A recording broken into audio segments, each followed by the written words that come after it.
What's up, everybody? It's Josh. Are there multiple Black Panthers in Wakanda Forever? This is a theory and a debate in the fandom ever since the second trailer for Black Panther Wakanda Forever aired. The internet detectives, as they always do, are going frame by frame at painstakingly slow playback speed to try to uncover every single little secret or hint to something that'll happen in the film. Well, the YouTuber, The Canadian Lad, posted on Twitter yesterday that they seem to have discovered a second Black Panther in the Wakanda Forever trailer. It's seemingly in this shot where Namor is slamming down his trident slash spear thing, and you can see a shot of the Black Panther here, and a lot of people are taking this and looking at whether or not this is the same Black Panther that you see at the end of the trailer.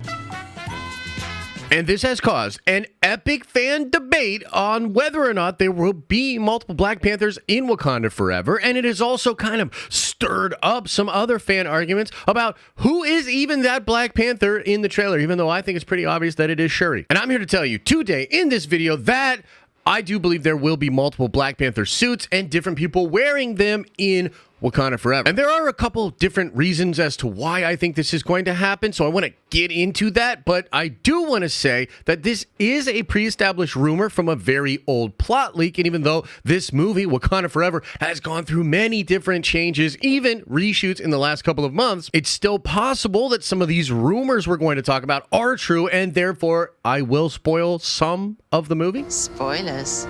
And so I want to give out a slight spoiler warning. I don't think any of this is really going to ruin the movie for you, and it's all rumors and speculation for now. Now, in order to set the stage for you as to why I think this is actually going to happen, I must reiterate something that is teased out in the Black Panther Wakanda Forever trailer, and that is that Wakanda is vulnerable. Wakanda has lost T'Challa. That is huge. He's obviously the warrior and king of the country, and whenever a powerful nation loses a leader, they are seemingly vulnerable unless a clear line of succession or another person is there to step into the role of leader. And even then, that can often cause conflict internally for said nation and or kingdom. I mean, that's the whole thing with the House of the Dragon right now, right? Viserys is going to die, and who's going to take over the throne? It's going to cause a civil war. It's going to be very, very bad. So they got no T'Challa. That's a problem. They also don't have the heart-shaped herb, which was what gave the Black Panther their power, and they had a whole freaking garden full of this thing, and it's all gone.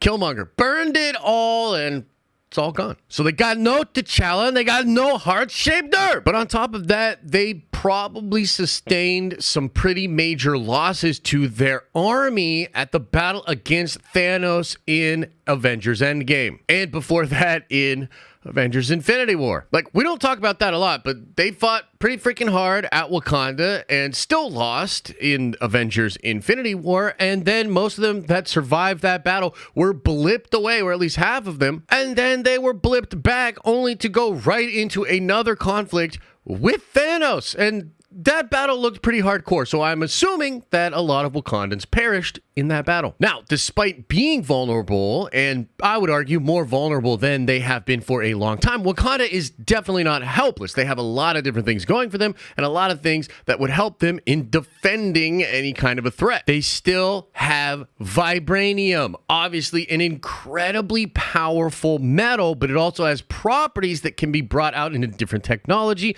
creating ships, creating weapons, creating force fields, and creating dope Black Panther suits. Wakanda also still has many warriors. I mean, you've got the Dora Milaje, but you also have many other warriors in Wakanda, including people like M'Baku, but also just lower level warriors. I mean, there's a lot of warriors in Wakanda, and they have Shuri. Shuri is one of the most brilliant people in the Marvel universe. Her intellect and her ability to create is absolutely one of the best resources that Wakanda still has. She already showed a penchant for creation when she created the new suit for T'Challa in Black Panther 1, and we can assume that she'll still be creating more tech in Wakanda Forever. And this is really the key of why I think we'll get multiple Black Panthers. It has to do with Shuri, and it has to do with what she brings to the table as an inventor. It's very similar to Tony Stark. But hang on to that idea for a second, because now we've got to talk about Namor and the Atlanteans. I would venture to say, with all the things we just mentioned about Wakanda, including the vibranium, including the warriors, and including Shuri's ability to invent things, Wakanda would probably still be able to repel almost any enemy and almost any force. However, Atlantis and Namor is a threat on another level. The Atlantean people themselves are incredibly powerful and very adept warriors. Now, in the sea, if there's water in the equation, I would argue the Atlanteans are just not going to get beat. Definitely not by the Wakandans. If there is water involved, which it looks like there will be, as Namor appears to be flooding parts of Wakanda. But even on land, these are formidable and incredibly powerful warriors. I mean, they are designed to be able to survive at very low, high-pressure parts of the ocean. And just like Aquaman in DC Comics, we can imagine that their skin is incredibly hard to penetrate. Probably very few things, like maybe vibranium, are actually able to pierce the skin of the Atlanteans. And because they're able to exist at such high pressure places down below the ocean, we can also imagine that they're incredibly strong. It's like in Dragon Ball Z, when Piccolo takes off all of his weighted clothing in order to gain a speed and power advantage over his enemy. It's almost like a way to hold him back until such time as he takes that weight off. I think of that as the same thing that's going on with the Atlanteans. Like, they are able to withstand all of this pressure, and so down in the depths of the ocean, they're like Piccolo with the heavy stuff on. But then they come out of that and onto land, and you take off that heavy weighted clothing or all of that pressure, and they should be able to be even stronger, even faster. And I think they're gonna be very, very savage. Of course, Namor himself is one of the most powerful characters in Marvel Comics. He has all of the benefits I just talked about when it comes to the Atlanteans: almost impenetrable freaking skin, the ability to on land be super fast and super strong. But on top of that, Namor has a couple of crazy things going on. Number one, his winged feet and the ability to actually fly. And from what we've seen in the trailers, he doesn't just have the ability to fly, he has the ability to move very agilely and quickly through the air, which is just something that most Wakandan warriors are not going to be able to match up well against. In the comic books, Namor has the ability to fly and these winged feet because he is a mutant, which also increases his base level strength. It's rumored in Wakanda Forever that Namor will receive some kind of a blessing from the gods, and we hear M'Baku say in the Wakanda Forever trailer that the people of Atlantis worship Namor as a god, the feather serpent god. I'm a slithery little sneaky snake. So maybe he just has the will of the gods, something like an avatar for the actual Jaguar god, like what you see with Moon Knight in the Moon Knight show. Or it's possible he's a mutant, giving him this power and making him very, very strong.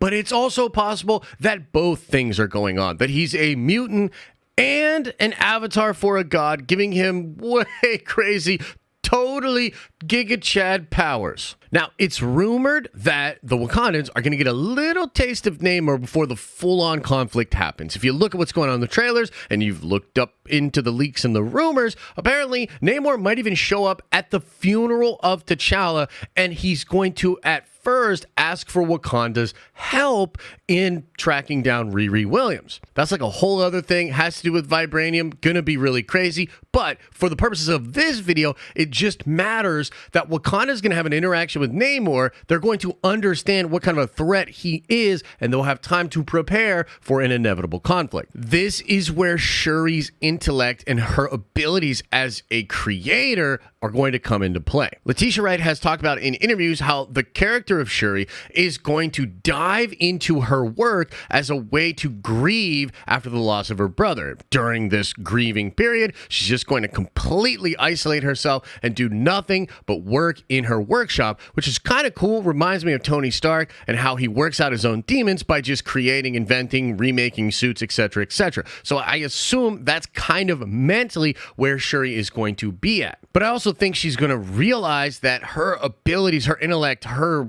creative factors, the ability for her to make weapons is going to be incredibly important if Wakanda wants to have any chance against Atlantis. It's rumored that she's going to train with the Dora Milaje in the film, but it's also rumored that she's going to take her tech to this crazy place where she recreates a synthetic version of the heart-shaped herb, giving her the powers of the Black Panther and allowing her to travel to the ancestral plane. And I think this just goes to show how crazy the abilities of Shuri are, how useful they're going to be in this film. It also shows the length she's willing to go to try to help Wakanda. But as I said before, Shuri not actually the incredible warrior that her brother was, at least not yet. And I highly doubt she'll be able to get there in just this film. But her abilities as a creator and as a strategist, I think will make her make these other Black Panther suits and give them to a bunch of Wakandans. And I can kind of see Shuri with the powers of the Black Panther in an awesome new Black Panther suit, leading a group of warriors that all also have Black Panther suits, are going to eventually be able to overpower Namor and Atlantis. And who do I think will be popping up in a Black Panther suit in Wakanda Forever besides Shuri? Well, there's a couple of different choices. I do think Okoye will be one of them. I think it's possible Nakia will be one of them. And I even think Winston Duke's M'Baku will get a Black Panther suit in this movie and help to defeat Namor. But now, let me kind of burst some freaking bubbles here and tell you what's not going to happen. Killmonger is not going to be resurrected, wear a Black Panther suit and help them out. That's not going to happen. T'Challa's not going to be resurrected and come back and wear a Black Panther suit in this film.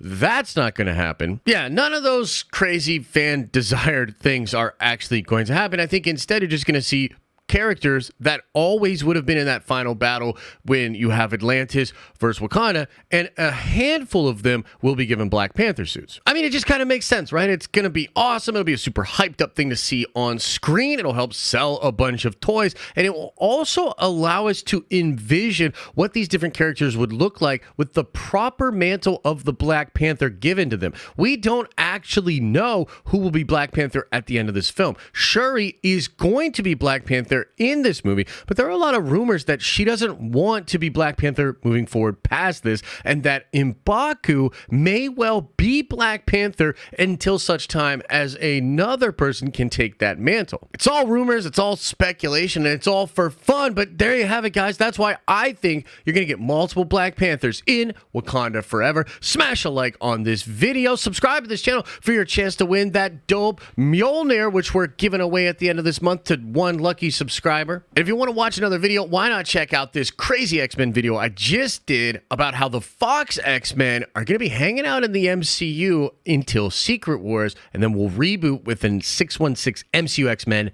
after that.